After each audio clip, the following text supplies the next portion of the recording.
Hello students, welcome to my channel. मैं हूँ सोनाली। तो आज हम देखेंगे बैंक रिकंसिलिएशन स्टेटमेंट कैसे बनाना है। ठीक है। इससे पहले के दो लेक्चर जो मैंने लिए वो थियरी के लिए है। वो बैंक के रिलेटेड जो भी डॉक्यूमेंट्स होते हैं या और बैंक का रिकंसिलिएशन स्टेटमेंट क्यों बनाना है, ये जो एक्सप्लेनेशन बुक में दिया है वो सब मैंने पढ़ा है। अगर आपको चाहिए तो आप वो देख सकते हैं। वैसे कोई भी टॉपिक सीखने के लिए, कुछ भी सीखने के लिए सबसे उसकी बेसिक जो उसका जो बेसिक पार्ट होता है वो आपको जानना बहुत जरूरी होता है। इसलिए वो जो थियरी है वो अगर आप एक बार जानेंगे तो बहुत अच्छा होगा और आपको प्रॉब्लम सॉल्व करने में कोई दिक्कत नहीं आएगी। मतलब जल्दी से प्रॉब्लम उसका ताली हो जाएगा। ठीक है। तो अभी हम स्टार्ट करते हैं। फर्स्ट क्वेश्चन दिया है, when balance as per cash book is given. यहाँ पे देखो हमें लेजर दिया है बिजनेसमैन का। बिजनेसमैन जो भी है, अभी आप अज्यूम कर सकते हैं कि आप ही बिजनेसमैन है, तो मैं यहाँ पे अज्यूम कर रही हूँ कि मैं ही बिजनेसमैन है। ठीक है। तो ये मेरा कैश बुक है और इसमें मैंने बैंक कॉलम, उसको बैंक कॉलम बस दिया है। ठीक है। ये मेरा बैंक कॉलम है। कैश बुक में बस पूरा कैश बुक नहीं लेना है, जो भी बैंक से रिलेटेड एंट्रीज होते हैं वो बस लेने हैं। ठीक है। वो बस देते हैं। अभी लास्ट टॉपिक में आपने कैश बुक कैसे बनाते हैं वगैरह वो तो सीखा ही। तो कैश बुक क्या होता है इसके बारे में तो आपको पता ही होगा। ठीक। तो अभी हम देखते हैं इसके बैंक में क्या क्या ट्रांजेक्शन हुआ है। ठीक है। सबसे पहले हमें चेक करना पड़ेगा इसका पीरियड क्या है। देखो पीरियड इसका है 2019, ईयर है अप्रैल, और अप्रैल 2019 का यहाँ पे हमें कैश बुक दिया गया है। मतलब कैश बुक में बैंक का कॉलम दिया है, बैंक का जो लेजर है वही दिया गया है। ठीक है। और पासबुक में क्या दिया गया है हमें, देखो पासबुक में भी हमें वही दिया गया है। देखो, और पासबुक में भी हमें वही पीरियड के लिए गया है, सेम 2019, सॉरी अप्रैल 2019। मतलब दोनों भी जो दिए गए हमें स्टेटमेंट, वो पासबुक और कैश बुक, ठीक है, वो दोनों भी सेम पीरियड के लिए ही दिए गए। ठीक है। और दूसरा हमें चेक करना होता है उनका ओपनिंग बैलेंस। अभी देखो बैंक का अभी यहाँ पे आ ही गए तो बैंक का पहले चेक कर लेते हैं। बैंक का बैलेंस है 15,600 ओपनिंग बैलेंस। अभी कैश बुक का मतलब हमारा कितना ले, ये है ओपनिंग बैलेंस, ये देखिए ये हो गया 15,600। सेम है, ओपनिंग बैलेंस सेम है, तो हमें कोई दिक्कत नहीं है आगे प्रॉब्लम सॉल्व करने के लिए। ठीक है। ओपनिंग बैलेंस क्या होता है, साल, अगर साल का ओपनिंग बैलेंस बैलेंस बोलो तो 1 अप्रैल को क्या बैलेंस पड़ा है, महीने उस साल के 1 तारीख को क्या बैलेंस पड़ा है, उसको बोलते हैं ओपनिंग बैलेंस। अभी ये क्या है, अभी ये महीने का है तो महीने के अप्रैल महीने का हमें ये सब दिया गया है। तो अप्रैल महीने की 1 तारीख में क्या बैलेंस पड़ा है, अप्रैल महीने की 1 तारीख में है 15,600 बैलेंस। ठीक है। पासबुक में भी वही बैलेंस है तो हमें कोई दिक्कत नहीं है, दोनों बैलेंस सेम ही है। ठीक है। तो हम आगे जा सकते हैं। ठीक है। सबसे पहले हमें देखना है क्या, ओपनिंग बैलेंस से दोनों का सही है। ठीक है। अभी हम देखेंगे दोनों के, देखो बैलेंस, बैंक रिकंसिलिएशन स्टेटमेंट क्या होता है कि बिजनेस का जो बिजनेसमैन ने जो बैंक अकाउंट मेंटेन किया है, बैंक का लेजर मेंटेन किया है वो, और बैंक ने जो पासबुक मेंटेन किया, जो बिजनेसमैन का खाता मेंटेन किया है, ठीक है, उसका बैलेंस सेम होना चाहिए। ठीक है। मतलब इसका जो बैलेंस है, अभी बिजनेसमैन बोल रहा है कि मेरे अकाउंट में 22,380 रुपीज होने चाहिए, ऐसे बिजनेसमैन बोल रहा है। लेकिन बैंक बोल रही है नहीं भाई, तुम्हारे खाते में तो इतना पैसा है ही नहीं, तुम्हारे खाते में तो ये है 5,780। अभी तो बिजनेसमैन टेंशन में आ गया, अरे भाई ऐसे कैसे हो सकता है, मेरे खाते में तो 22,380 होना चाहिए था। लेकिन अभी उसने अकाउंटेंट को बोला, शायद कोई अकाउंटेंट की ही गलती होगी। अभी उसने अकाउंटेंट को बुलाया और बोला कि भाई मुझे ये सब मैटर सॉर्ट आउट करके दे दो, मेरे पास इतना बैलेंस है 22,080, और बैंक बोल रहे नहीं भाई तुम्हारे पास 5,780 पड़ा है, ये तो बराबर बात नहीं है। तो अभी अकाउंटेंट क्या करेगा, अकाउंटेंट अभी बैंक को फोन लगाएगा और या फिर बिजनेसमैन बैंक को फोन लगा कि भाई तुम्हारे पास इतना कम बैलेंस कैसे हो सकता है मेरे खाते में 22,000 इतना बैलेंस होना चाहिए था, ऐसा करेगा क्या? नहीं करेगा। पहले वो अपने एंड से चेक करेंगे, ठीक है। पहले वो जो अकाउंटेंट है वो अपने एंड से चेक चेक करेगा कि, या फिर वो बिजनेस में, हम समझो बिजनेस में हमारा बहुत बड़ा बिजनेस है, हमारा स्टाफ है सब संभालने के लिए, तो हमने एक ये काम अकाउंटेंट का ही होता है ना, बुक कीपिंग वगैरह, वो ये तो आपको पता ही होगा। तो ये हमने समझो काम अकाउंटेंट को दे दिया, ठीक है। तो अभी अकाउंटेंट ने सब स्टडी करना चालू कर दिया। उसने क्या किया, अभी अकाउंटेंट को क्या करना है कि सब स्टडी करके उसमें क्या फॉल्ट है, फॉल्ट में नहीं बोल सकते, वो एरर्स, मतलब एक मैं जो आपने थियरी में सीखा है, या आपने कोई से भी थियरी में सीखा होगा, अगर मेरे वीडियोस में देखे तो पहले आपके स्कूल में, आपके कॉलेज में सीखा होगा कि थियरी में आपको बताया गया कि ये एरर्स ऐसे क्यों आते हैं। टाइम का एरर होता है, या फिर कुछ दूसरा दूसरा एरर ऐसे होता है कि एक तो टाइम का एरर होता है, दूसरा दूसरा एरर होता है कि कुछ ट्रांजेक्शन ऐसे होते हैं जो किए ही नहीं है, ठीक है। दो तीन टाइप के ऐसे एरर्स होते हैं जिसकी वजह से ये जो बैलेंस है वो मिसमैच होता है।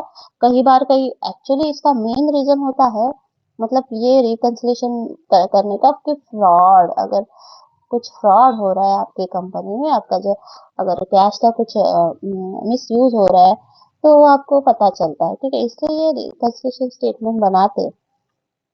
और इसमें हम बता करते हैं कि कौन सी ऐसी एंट्री है जिसकी वजह से बैंक में और बैंक का और पासबुक का और कैशबुक का बैलेंस शो सेम क्यों नहीं शो कर रहा है।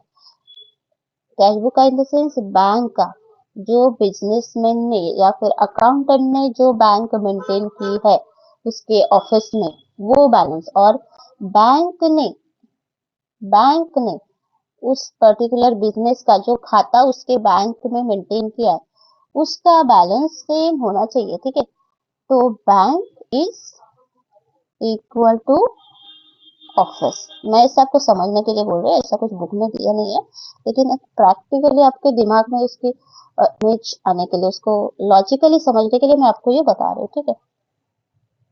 नेक्स्ट है, तो वो हमें ढूंढना है। तो अभी अकाउंटेंट ढूंढेगा, भाई क्या ढूंढेगा, उसने महीने में किसको किसको चेक दिए, किसका किसका पेमेंट उसको आया।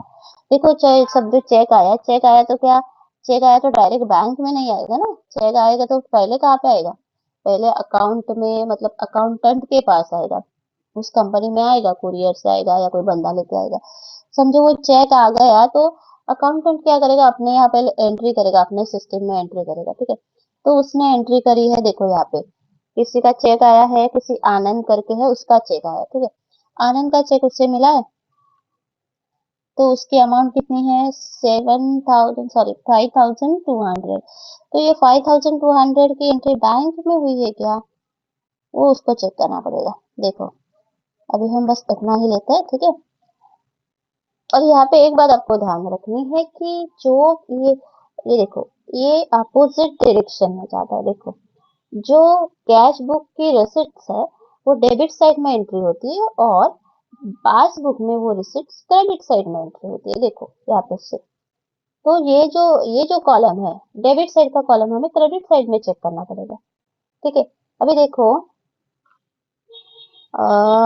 हाँ, आनंद को 5,200 का चेक आनंद से हमें मिला है, मतलब उस बिजनेस हमें, मतलब बिजनेस को मिला है 5,200 का चेक। तो वो बैंक में जमा हुआ है क्या, उसका पैसा एक्चुअल में जमा हुआ है क्या, मतलब अकाउंटिंग लैंग्वेज में हम बोल सकते हैं उसका चेक क्लियर हुआ है क्या। तो देखो, चेक क्लियर हुआ है 5,200, ठीक है। अभी नेक्स्ट क्या है, ये देखो, तो यहाँ पे भी एक मार्क हमने लगा दिया और यहाँ पे भी एक मार्क लगा दिया, ठीक है, दोनों जगह मार्क लगा दिया।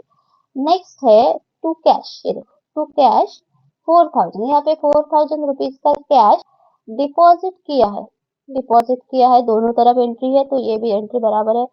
नेक्स्ट है, देखो, टू मोहन टू मोहन 7,100 से, मोहन से 7,100 का चेक मिला है, मोहन से 7,100 का चेक मिला है, उसकी एंट्री बैंक में हुई है क्या, बैंक में वो क्लियर हुआ है क्या, डिपॉजिट तो हुआ होगा बैंक में, लेकिन क्लियर हुआ है क्या, नहीं, अभी तक वो क्लियर नहीं हुआ है, तो यहाँ पे प्रॉब्लम है भाई। ये मोहन के चेक में प्रॉब्लम है, मतलब उसके चेक में नहीं, उसका चेक अभी तक क्लियर बैंक में नहीं हुआ, मतलब एक्चुअल में उसका पैसा बैंक में जमा नहीं हुआ है, ठीक है। ये एक रीजन हमें मिल गया। और क्या है नेक्स्ट, अभी देखो दीपक ने भी दिया है, दीपक ने भी एक चेक दिया है 6,800 का। देखो ये देखो, 6,800 का चेक दीपक ने दिया है। तो दीपक का चेक आया है क्या हमारे बैंक में? वो भी नहीं आया। तो ये एक एंट्री हमें मिल गई। देखो यहाँ पे फॉल्स का मार्क मैंने लगा दिया। एक मिनट, देखो कौन से दो एंट्री हमें मिले हैं। ये एक लास्ट के जो दो एंट्री वो हमें मिले हैं, जिसकी एंट्री यहाँ पे कहीं पे भी नहीं है।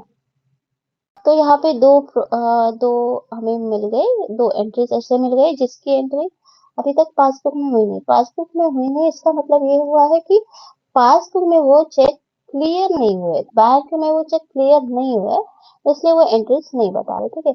अभी यहाँ पे कैश बुक तो हमने क्रेडिट साइड में स्टेटिक साइड में चेक कर दिया। अभी हम पासबुक देखते हैं चेक करके, तो पासबुक में ऐसे कौन से एंट्रीज है, ठीक है। यहाँ पे तो हमें मिला था कैश डिपॉजिट भी मिला था, आनंद का भी मिला था। अभी तो देखो ये एक एंट्री है 2,000 रुपीज की डिविडेंड की, डिविडेंड मिला है 2,000 रुपीज का, उसकी एंट्री हमें कैश बुक के रिसिप्ट साइड में कहीं पे भी नहीं दिख रही है। देखो दिख रही है आपको? कहीं पे भी नहीं है, नहीं है। 2,000 कहीं पे भी नहीं है, ठीक है। इसका मतलब ये एक एंट्री हो गई। तो ये ऐसे तीन एंट्री हमें मिल गए रिसिप्ट साइड में, जिसकी एंट्री पासबुक में नहीं हुई है, और दो की एंट्री सॉरी एक दो की एंट्री पासबुक में नहीं है और एक की एंट्री कैश बुक में नहीं है, ठीक है। तो अभी हमें इसे कैसे करना है? तो यहाँ पे हमने देख लिया कि कौन कौन से जो एंट्रीज है उसके वजह से बैलेंस में एरर आ रहा है, बैलेंस मैच नहीं हो रहा, ठीक है। तो अभी इसकी अभी हमें बैंक रिकंसिलिएशन स्टेटमेंट में कैसे करना है वो हम देखते हैं, ठीक है।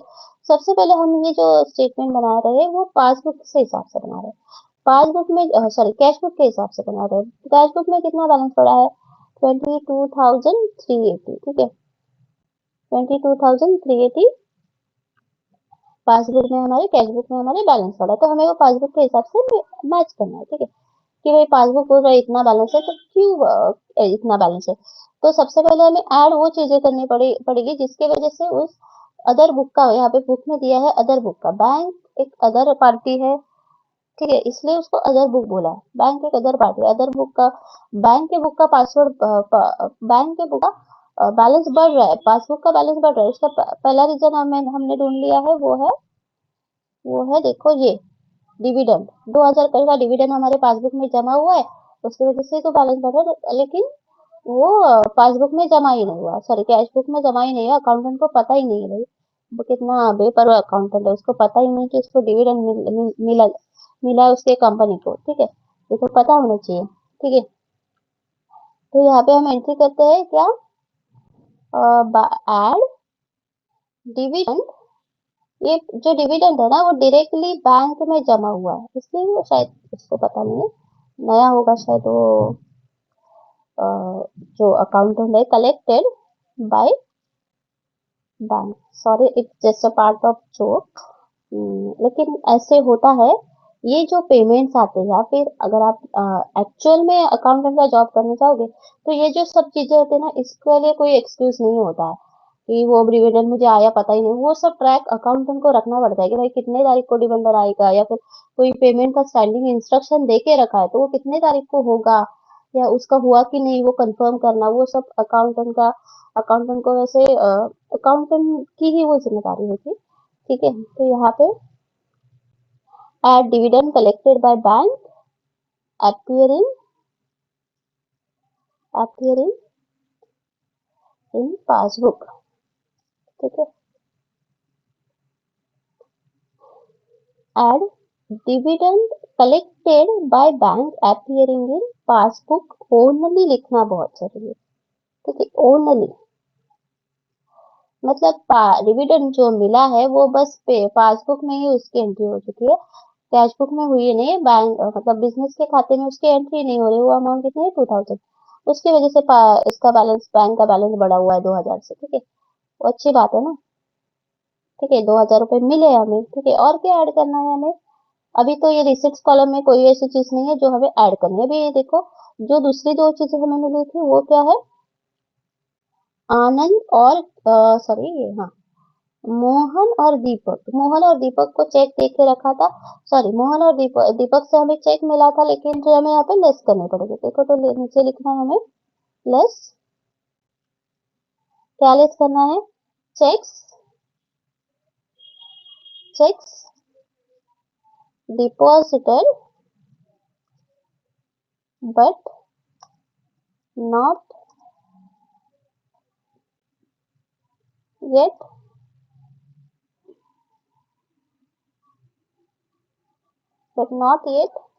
कलेक्टेड। देखो, चेक डिपॉजिट किए हैं अकाउंटेंट ने, अभी तो अकाउंटेंट को कोई गलती नहीं रही, उसने बैंक में गया, उसने चेक डिपॉजिट भी किए, लेकिन अभी तक क्लियर नहीं हुआ। अभी तक वो क्लियर क्यों नहीं हुआ, बैंक को ही पता है, शायद बीच में छुट्टी आ गई होगी या फिर और कुछ रीजन होगा, लेकिन अभी तक वो कलेक्ट ही नहीं हुए। ठीक है, तो इसके लिए हम यहाँ पे क्या लिखेंगे, हाँ, किसी मोहन का एक चेक है, मोहन का चेक है, तो यहाँ पे मोहन का नाम आएगा मोहन, मोहन, इसकी अमाउंट क्या है, मोहन की अमाउंट है 7,100, और ये जो दीपक भाई साहब है उनकी अमाउंट क्या है, दीपक, दीपक की अमाउंट है, क्या है इसकी अमाउंट, 6,800, 800। ठीक है, तो इन दोनों की टोटल हमें लिखेंगे यहाँ पे इनर कॉलम में, इनर कॉलम मतलब बीच अंदर का कॉलम। ठीक है, 13,900, 13,900, और बाहर लिखेंगे उसकी टोटल, लेकिन अभी तक टोटल लिखने की जरूरत नहीं, और दो तीन एंट्री हमारे आएंगे। ठीक है, तो यहाँ पे ये हमें यहाँ पे ही छोड़ते हैं। अभी हमें दूसरी साइड चेक करनी है, पेमेंट साइड चेक करनी है। भाई हमें पेमेंट नहीं मिले हैं, लेकिन ऐसे कौन से पेमेंट है जिसकी एंट्री हमें नहीं मिली। ठीक है, अभी देखो ये पेमेंट साइड है, यहाँ पे देखो, यहाँ पे देखो, ये अपोजिट है। देखो, बिजनेसमैन की जो कैश बुक में या फिर बैंक में, उसने जो बैंक मेंटेन की है, कैश बुक जो मेंटेन किया है, उसकी साइड है, पेमेंट की साइड है क्रेडिट, और पासबुक की जो साइड है वो डेबिट। मुझे मतलब कैश बुक में पेमेंट की एंट्री क्रेडिट साइड में होती है, और पासबुक में पेमेंट की एंट्री डेबिट साइड में होती है। बस ये बस उल्टा होता है, मतलब अपोजिट होता है। ठीक है, कैश बुक और पासबुक, रिसिप्ट, पेमेंट। ठीक है, ये आपको ध्यान में रखना है, अपोजिट होता है, उनकी साइड अपोजिट होती है दोनों ही बुक में। ठीक है, अभी देखो, सबसे पहले उन्होंने सैलरी दी है, सैलरी कितनी दी है, तो ये एंट्री हम चेक करते हैं, 4,500 की सैलरी दी है, तो सैलरी का चेक क्लियर हुआ है क्या, हाँ हुआ है, 4,500 कटा है बिजनेस से। ठीक है, नेक्स्ट है रामलाल रोज को 6,000 का चेक दिया है, वो कटा है क्या बैंक से, हाँ वो भी कटा है, तो इसको हम यही से भी काट के देते हैं। अभी नेक्स्ट है Atul and sons, Atul and sons को 2,600 का चेक दिया है, यहाँ पे दिख रहा है क्या आपको कहीं पे 2,600, नहीं है कहीं पे भी। ठीक है, इसका मतलब यही पे प्रॉब्लम है, अतुल एंड सन्स, तो यहाँ पे हम मार्क कर लेते हैं। ठीक है, 2,600, यहाँ पे हम फॉल्स मार्क कर लेते हैं। ठीक है, नेक्स्ट है रमन एंड कंपनी को 3,220 का चेक दिया, उसको यहाँ पे हम पासबुक में चेक करते हैं क्या कहीं पे, हाँ है, देखो 1, 2, 3, 4 नंबर की एंट्री है, तो ये भी राइट है। ठीक है, अभी कैश बुक की पेमेंट साइड तो हमने चेक कर लिया, अभी पासबुक की पेमेंट साइड हम चेक करते हैं। ठीक है, पासबुक में देखो, सैलरी तो मिल गई। ठीक है, रामनलाल रोज का भी हो गया। इंश्योरेंस प्रीमियम, इंश्योरेंस प्रीमियम का अमाउंट कटा है, तो उसकी एंट्री कैश बुक में दिख रही है कि आपको 6,500 की कहीं पे भी, फर्स्ट टू सेकंड थर्ड, नहीं कहीं पे भी नहीं दिख रहे, मतलब ये इंश्योरेंस प्रीमियम का भी प्रॉब्लम है। ठीक है, तो यहाँ पे भी एक फॉल्स मार्क बना लेते हैं हम। नेक्स्ट है, देखो मेरी कैसी डिजाइन आ रही है। ठीक है,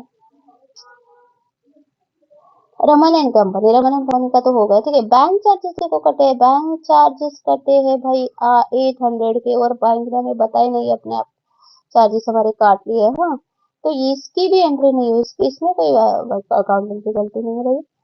तो ये हो गया 800, ठीक है। 800 रुपीज का यहाँ पे भी हमें फॉल्स मार्क करना है, क्योंकि ये भी एक एंट्री नहीं है, ठीक है।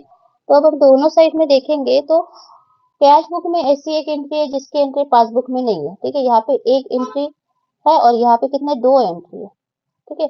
अब ये दोनों जो एंट्रीज है उसकी एंट्री हमें दिखानी है स्टेटमेंट में, बैंक रिकंसिलिएशन स्टेटमेंट में। पहले कौन सी दिखाते हैं, चलो पहले हम कैश बुक की एंट्री दिखाते हैं। मतलब यहाँ पे जो है अतुल एंड सन्स को दिया था चेक 6500 का, उसकी एंट्री पासबुक में नहीं है, तो उसकी एंट्री कहाँ पे आएगी। अभी आप गेस करो कि उसकी एंट्री कहाँ पे आएगी। तो यहाँ पे पेमेंट साइड में हमें एक एंट्री मिली है, देखो इसकी, किसकी, रमन लाल, सॉरी अतुल एंड सन्स की 2600 की एक एंट्री मिली है। और पासबुक में 2 एंट्रीज हमें मिले, एक तो 6500 की और 800 की, ठीक है। तो ये दोनों जो एंट्री है उसकी एंट्री एक दूसरे के यहाँ नहीं हुई, मतलब कैश बुक की जो 2600 की एंट्री है पासबुक में नहीं हुई। अभी हमें ये सोचना है कि अभी हमें इससे ऐड करना है या लेस करना है। अभी देखो अतुल एंड सन्स का 2600 का जो चेक था वो अभी तक क्लियर ही नहीं हुआ, मतलब बैंक से कटा ही नहीं है, ठीक है। बैंक से कटा नहीं है मतलब क्या हुआ है, अभी तक वो बैंक में पड़ा है, it is still 2600 is still in the bank, ठीक है। तो बैंक से कटा नहीं है 2600, मतलब बैंक का बैलेंस बढ़ रहा है। और हमारा रूल क्या कहता है, आपने थियरी तो पढ़ी होगी ना, reason which would increase the balance, क्या करना है, ऐड करना है, ठीक है। बैंक का 2600 का बैलेंस बढ़ रहा है क्योंकि उसने अभी तक चेक वो डाला ही नहीं है, टूल एंड सन्स को चेक दिया है हमने, लेकिन अभी तक उसने बैंक में डाला ही नहीं है, ठीक है। तो हमें यहाँ पे लिखना है, उसको ऐड करना पड़ेगा, ठीक है। तो हम कैसे करेंगे, सेकंड आप सोच के रखिए, सेकंड क्या करना होगा, ऐड करना या लेस करना होगा। अभी ये तो मैंने आपको बता दिया, ठीक है। तो इसकी एंट्री हमें यहाँ करनी पड़ेगी ऐड में। सेकंड क्या है, चेक इशूड। अभी ये कुछ अकाउंटिंग के वर्ड है, वो आपके लिए कोई कोई बच्चों के लिए नए होंगे जो अपने मराठी हिंदी मीडियम जो थे, जो मतलब इंग्लिश मीडियम से नहीं है, ठीक है। चेक इशूड, तो आप इसके ये जो वर्ड्स है ना वो बाय हार्ट कर ही लेना, ज्यादा वर्ड्स नहीं होते, कुछ ऐसे पर्टिकुलर वर्ड्स होते हैं जो बार बार आते हैं और उसका स्पेलिंग के साथ आपको आना जरूरी है, ठीक है। इशूड मतलब दिया, चेक इशू किया मतलब दिया, बट नॉट प्रेजेंटेड, प्रेजेंटेड मतलब बैंक में डाला ही नहीं है अभी तक, ठीक है। But not presented for payment, for payment, किसका चेक है ये,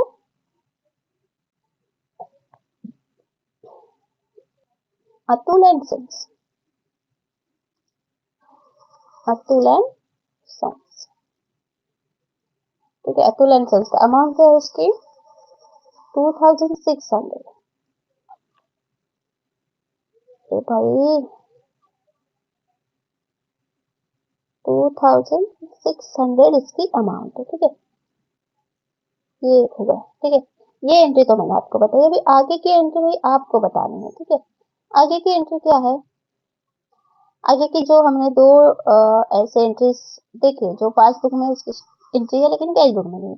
एक तो ये इंश्योरेंस प्रीमियम है और एक तो एक बैंक चार्जेस है 800 का, 6500 और 800, इसका क्या करना है, इसको ऐड करना है लेस करना है। आपका रूल क्या कहता है कि जब भी बैंक का बैलेंस, अदर बुक का बैलेंस अगर बढ़ रहा है तो क्या करना है, बढ़ रहा है तो उसको ऐड करना है, और अदर बुक का बैलेंस अगर कम हो रहा है तो उसे लेस करना है, ठीक है। तो यहाँ पे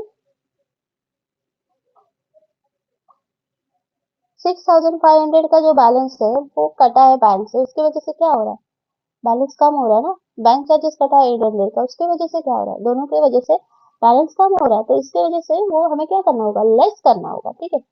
तो यहाँ पे हम लेस करेंगे, 6500 का बैलेंस कटेगा, बैंक से पैसा कटेगा तो वो कम होगा ना बैंक का बैलेंस, ठीक है। तो उसे हमें लेस करना है, ठीक है। यहाँ पे देखो बच्चों, कॉमा देना बहुत जरूरी है। ये मैं अकाउंट कंप्यूटर पे कर रही हूँ, इसलिए मुझे वो बहुत दिन के बाद कंप्यूटर हाथ में आया ना, इसकी वजह से मुझे वो थोड़ी सी दिक्कत हो रही है। ठीक, लेकिन कॉमा देना बहुत जरूरी है। अगर आप जब भी बुक में क्वेश्चन सॉल्व करेंगे तो कॉमा देना कभी भी मत भूलना। कॉमा देने से होता ये है कि आपको टोटल करने में कोई दिक्कत नहीं आती है।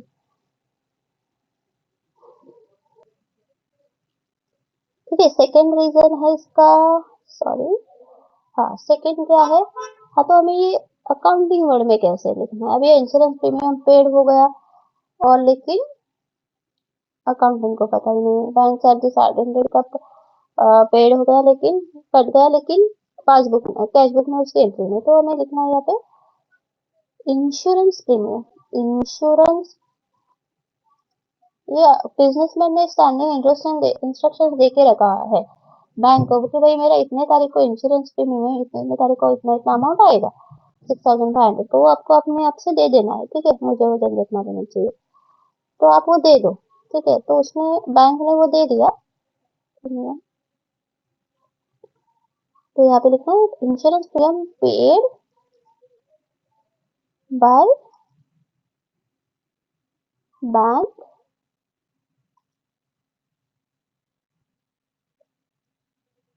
And does not appear in cash book.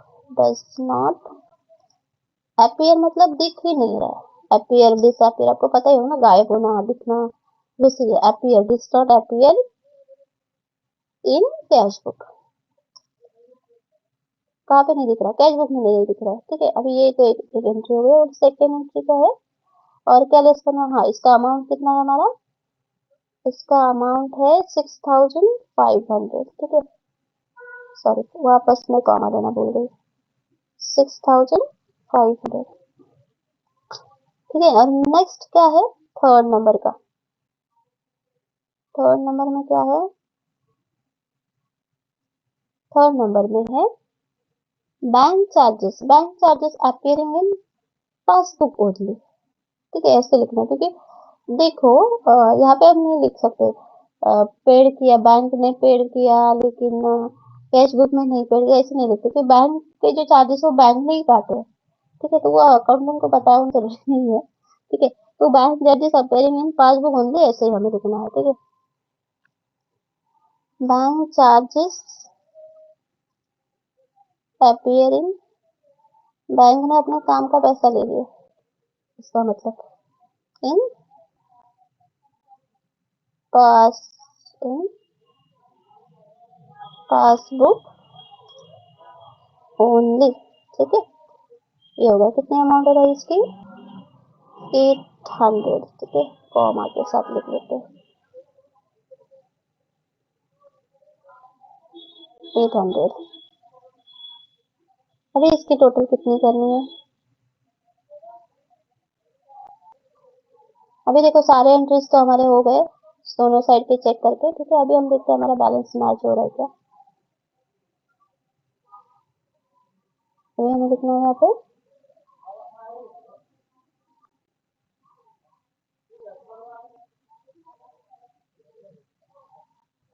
Balance as per bank, balance as per passbook, bank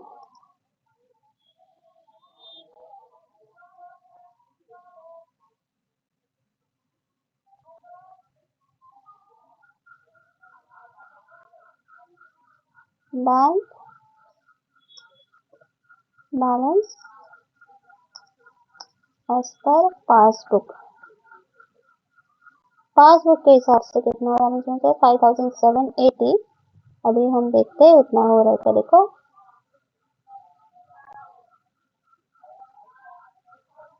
इतने का ऊपर मत जा ज्यादा। ओके हाँ। देखो आपको समझने के लिए मैं यहाँ पे एक हाईलाइट कर देती हूँ।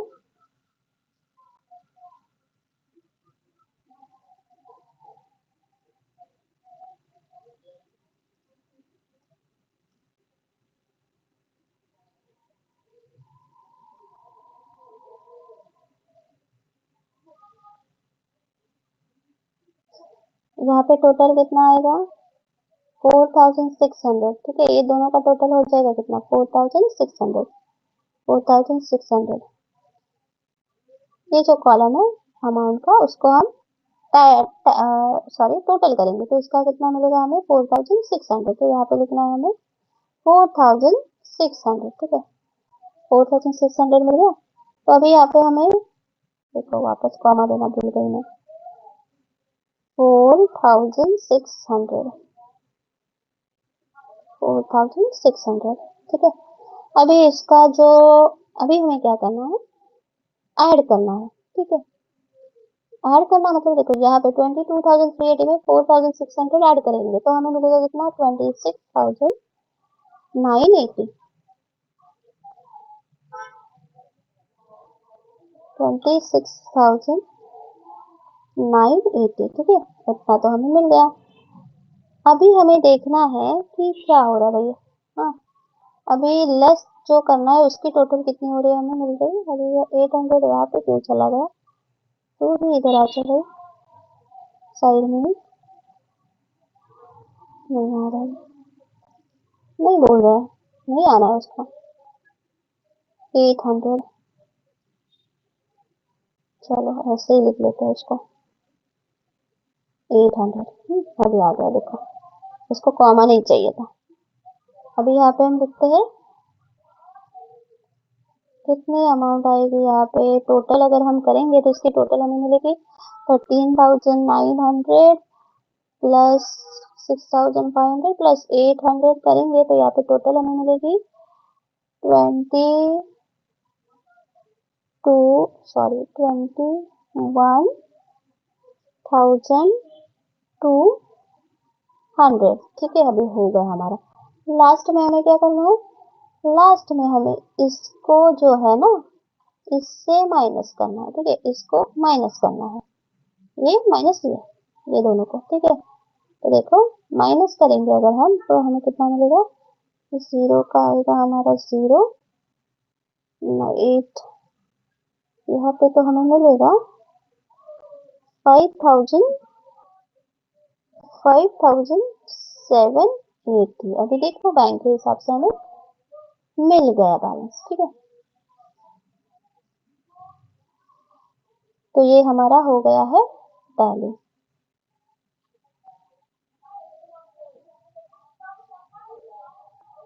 ठीक है। तो आई होप कि आपको ये क्वेश्चन समझ में आ गया होगा, कैसे सॉल्व करते, कैसे टैली करते वो आपको समझ में आ गया होगा। तो अगर कुछ समझ में नहीं आया हो तो प्लीज मुझे कमेंट्स में बता दीजिए। अगर आपको मेरा वीडियो अच्छा लगा तो प्लीज लाइक करना, शेयर करना और सब्सक्राइब करना। और मैं आगे भी वीडियो लेके आऊंगी bank balance as per passbook इजलिए, मतलब आगे वीडियो में हमें करना है कि पासबुक के हिसाब से हमें कैशबुक का बैलेंस मैच करना है, ठीक है। अभी हमने इतना कैसे पासबुक और क्या पासबुक का बैलेंस कैशबुक के हिसाब से मैच किया, ठीक है।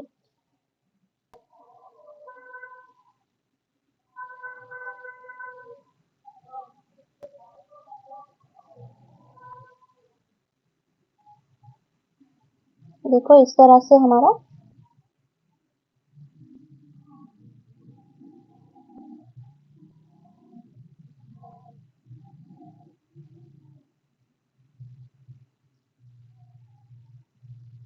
देखो इस तरह से हमारा स्टेटमेंट बन गया है, ठीक है। आप भी इसी तरह से सॉल्व करना। और ये बहुत इजी है, इसमें कोई बड़ी बात नहीं है। आई थिंक सबसे इजी टॉपिक यही है आपका अकाउंट का, ठीक है। चलो अब तक के लिए बाय, और अच्छे से स्टडी करना, अच्छे मार्क्स लाना, और all the best. Thank you.